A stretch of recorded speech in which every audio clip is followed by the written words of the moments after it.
Sir Anjani Kumar sir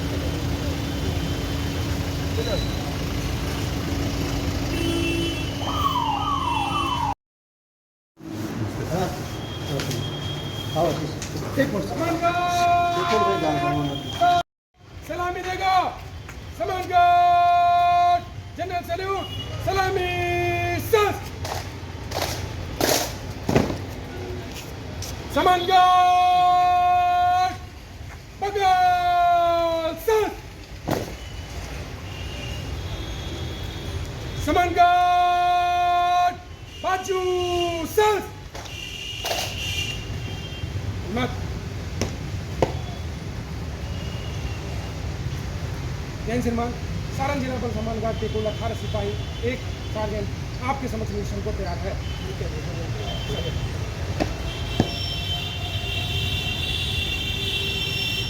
समान guard बगल sir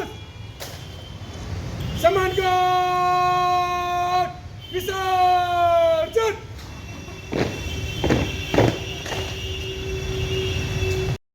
क्या कहेंगे, क्या प्राथमिकताएं होंगी और लोगों की अपेक्षा बहुत ज़्यादा है कि आपको एक सुपर कप के रूप में देखती है पब्लिक। कितने दिन रहेंगे यहाँ पर? विकास से कल ही मैंने अतिरिक्त प्रभार लिया था मुख्यालय के आदेश के आलोक में। आज जस्ट विजिट करने आया था यहाँ पे और एसपी छपरा आशीष से डिटेल में बात हो गई। अभी देखते हैं, पहले तो तीनों डिस्ट्रिक्ट को विजिट करना पड़ेगा, उसके बाद में उसके क्राइम पैटर्न समझ में आ जाएगा, बाद में क्राइम के जो ट्रेंड्स हैं वो समझ में आ जाएंगे। हालांकि मुजफ्फरपुर से अटैच्ड ये डिस्ट्रिक्ट है तो मुझे लगता है मोर और लेस सेम ही पैटर्न होगा, लेकिन एक बार सब एसपी से डिस्कस करने के बाद उसको मैं कुछ कह पाऊँगा। बेसिकली सबसे इम्पोर्टेंट मेरे लिए ये है कि मैं इंस्टीट्यूशन में बिलीव करता हूँ। एसपी का जो इंस्टीट्यूशन है वो उसके स्ट्रॉन्गनेस पे, उसके स्ट्रेंथ पे मैं बिलीव करता हूँ। तो जो कुछ भी एसपी एक्शन लेंगे यहाँ पे, प्रोएक्टिव एक्शन लेंगे, रिएक्टिव एक्शन लेंगे, उसके साथ हमेशा मैं रहूँगा। मेरा मार्गदर्शन का एक काम उनके लिए रहेगा। जो कुछ भी एक्शन या रिएक्शन की जो बातें हैं वो एसपी की ओर से होनी चाहिए और मैं एक गार्जियन की तरह उनको गाइड करने के लिए यहाँ पे आया हूँ।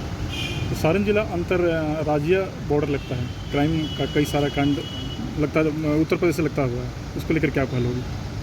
फ्रैंकली स्पीकिंग, मैं एसटीएफ में था तो सोनपुर मेला में काजल यादव करके क्रिमिनल था, वांटेड था, बहुत सारे 2 दर्जन से ज़्यादा केसेस थे।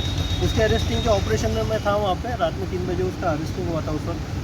बाद में सहरसा में मैं जब डीआईजी था उसकी हत्या हो गई थी। और भी 2-3 क्रिमिनल्स की अरेस्टिंग में मैं आया हूँ, सोनपुर और छपरा तक आया हूँ। अभी गोपालगंज और सिवान में उस टाइप से कभी मैं जो एसटीएफ में भी कोई क्रिमिनल पकड़ने का कोई मौका मिला नहीं और इस क्षेत्र में मैंने कभी काम भी नहीं किया। तो हाँ, ये जो बॉर्डरिंग एरिया है छपरा से रिलेटेड, सोनपुर मेला में जो एक डांस वांस का मेला का जो चलता है, जो रात में डांस थिएटर वगैरह उस पर एक्शन हुआ था जब मैं सिटी एसपी था पटना में। तब लड़कियाँ वहाँ पे भाग के आ गई तो उन्होंने कंप्लेन किया था, तो कंप्लीट वहाँ पे बंद कर दिया गया था।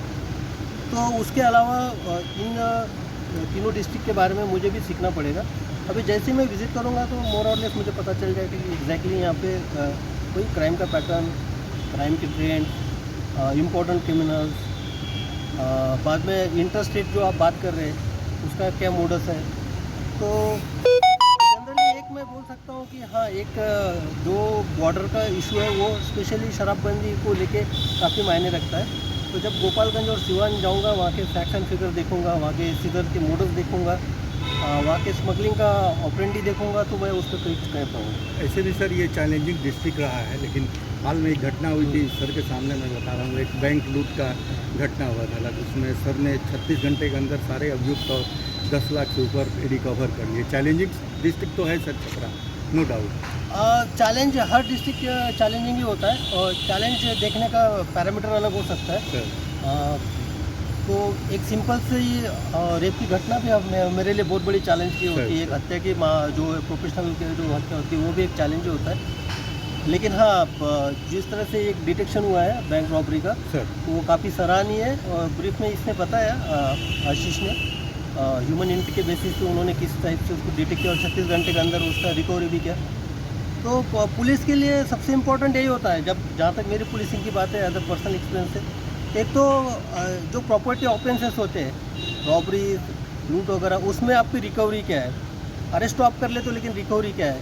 तो रिकवरी के बाद उसका एक पैरामीटर समझ में आता है कि नहीं पुलिस का इफिशिएंसी किस टाइप से है। और दूसरी बात है कि अगर कोई क्राइम होता है, क्राइम होने के बाद क्या आप लोग भी चलाते हो उस क्राइम को, 2 दिन चलता है, समाज में चर्चा होती है, लेकिन सबसे बड़ी बात यह है पुलिसिंग के हिसाब से कि उसका कन्विक्शन आता है कि नहीं आता है, यानी एंड तक ले जाता है कि नहीं जाता है। जो